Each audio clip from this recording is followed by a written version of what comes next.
जय हिंद। देखिए, अभी रिसेंटली जो south Asian association for regional cooperation that is दक्षिण एशियाई क्षेत्रीय सहयोग संगठन है, उसका एक मीटिंग होने वाला था। फॉरेन मिनिस्टर्स का मीटिंग होने वाला था।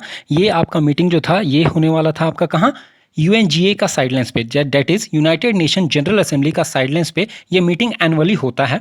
और इस बार का होस्ट था आपका नेपाल होस्ट था, और ये न्यूयॉर्क में होने वाला था, लेकिन ये कैंसिल कर दिया गया। इसलिए कैंसिल किया गया क्योंकि एक हमारा पड़ोसी देश है जिससे आतंकवाद पनपता है, वो देश पाकिस्तान, आप सब समझ गए होंगे, उसने बोला कि इसमें तालिबान का पार्टिसिपेशन चाहिए। और हमने उसका विरोध किया, प्लस हमारे साथ बहुत सारे देशों ने उसका विरोध किया कि नहीं, तालिबान अभी तक रिकग्नाइज नहीं किया गया है वर्ल्ड के द्वारा, और उसके टॉप कैबिनेट मिनिस्टर्स भी ब्लैक लिस्टेड हैं। आप लोगों को पता होगा कि तालिबान के top cabinet ministers black listed हैं। किसके द्वारा? यूएन के द्वारा, यूनाइटेड नेशंस के द्वारा ब्लैक लिस्ट किए गए हैं। तो भाई ऐसे सरकार का जो इंक्लूसिव नहीं है, सबका सहमति से नहीं बना है, उसको कैसे रिप्रेजेंटेशन मिल सकता है सार्क के अंदर? इस पर थोड़ा तनातनी हो गया सारे ग्रुप्स के अंदर। एक तरफ पाकिस्तान था, तो फिर उसके बाद, और आपको पता होगा एससीओ का मीटिंग, संघाई कोऑपरेशन ऑर्गेनाइजेशन का भी जो मीटिंग हुआ था, उसमें पीएम मोदी ने पहले ही बोला था कि तालिबान जो है वो नॉन इंक्लूसिव गवर्नमेंट है and the world must think before accepting और recognising the regime in Afghanistan.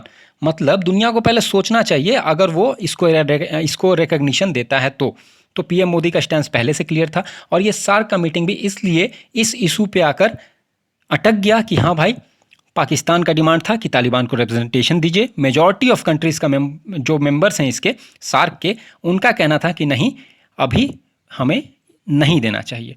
India ने यहाँ तक कि इसके पहले रिजीम को चांस देने का मौका किया था कि हाँ भाई, जो पहले के हैं उनको कोई रिप्रेजेंटेशन दिया जाए, लेकिन पाकिस्तान का कड़ा विरोध था। तो इस बेसिस पे फिर ये एग्रीमेंट आया कि वहाँ पर क्यों ना एक एम्प्टी चेयर रखा जाए, एक खाली चेयर रखा जाए अफगानिस्तान के लिए, जब फिर बाद में जैसा होगा वो अगले बार से करेंगे।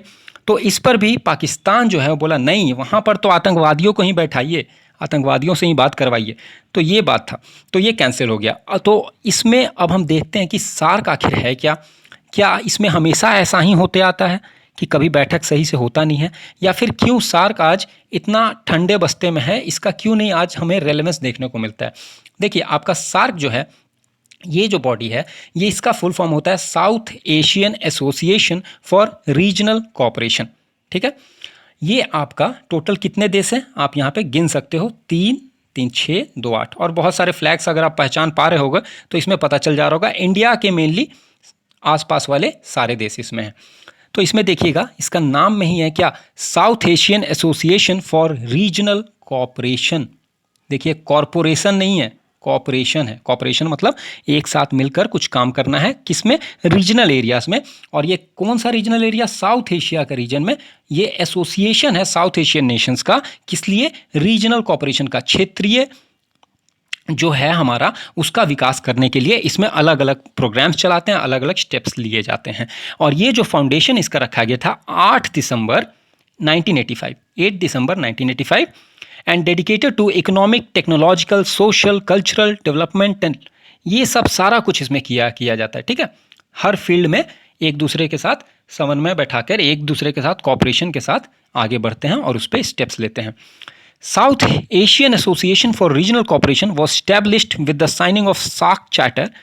ये चार्टर साइन हुआ था ढाका में 8 दिसंबर 1985 को। ठीक है, 8 दिसंबर 1985, तो याद रखिएगा ये सब डेट। 7 फाउंडिंग मेंबर्स थे। अभी टोटल कितने हैं? अभी टोटल 8 हैं। 7 फाउंडिंग मेंबर्स थे। कौन कौन थे? बांग्लादेश, भूटान, इंडिया, मालदीव्स, नेपाल, पाकिस्तान, श्रीलंका, ये थे। अफगानिस्तान फिर कैसे आया? अफगानिस्तान बाद में आया, ये सबसे न्यू मेंबर है। 13th एनुअल समिट था 2005 में, यहाँ पर फिर अफगानिस्तान को एंट्री मिला था। ठीक है, meetings of head of state are usually scheduled annually, हमेशा एनुअली होता है, लेकिन अभी कुछ समय से नहीं हो रहा, वही इंडिया पाकिस्तान के बीच प्रॉब्लम्स के चलते। फॉरेन सेक्रेटरीज का मीटिंग ट्वाइस एनुअली होता है। The headquarter and secretariat of association are at Kathmandu, Nepal. बहुत इंपॉर्टेंट क्वेश्चन है कि हेडक्वार्टर्स और सेक्रेटेरिएट कहाँ स्थित है? काठमांडू, नेपाल, ढाका नहीं। ठीक है, ढाका नहीं, याद रखिएगा, काठमांडू नेपाल में है। तो ये सारे देश मिलकर इसे बनाते हैं, आपने अभी देखा। मालदीव्स, नेपाल, पाकिस्तान, श्रीलंका, अफगानिस्तान, बांग्लादेश, भूटान, इंडिया, और फुल फॉर्म आपको पता चल ही गया होगा। तो अभी इसमें 9 ऑब्जर्वर स्टेट हैं। कौन कौन से हैं? Australia, China, European union, Iran, Japan, Republic of Korea, Mauritius, Myanmar and USA, ये सारे ऑब्जर्वर स्टेट हैं। ठीक है। एरिया ऑफ कॉपरेशन जैसा हमने देखा, हर एक बहुत सारे एरियाज जितने भी आप सोच सकते हैं उन सब में होगा, जैसे human resource, tourism, agriculture, rural development, environment, natural disaster, biotechnology, economic, trade and finance, social affair, information, poverty, energy, security, culture, technology, ये सारे क्षेत्रों में आपस में ये लोग काम करते हैं। इन सारे विषयों पर अलग अलग मुद्दों पर बात करते हैं। देखिए, सार्क का इतना इंपॉर्टेंस इसलिए है क्योंकि ये 21% ऑफ वर्ल्ड पॉपुलेशन रिप्रेजेंट करता है, 3% ऑफ वर्ल्ड एरिया रिप्रेजेंट करता है, और ग्लोबल इकोनॉमी का 3.8% रिप्रेजेंट करता है।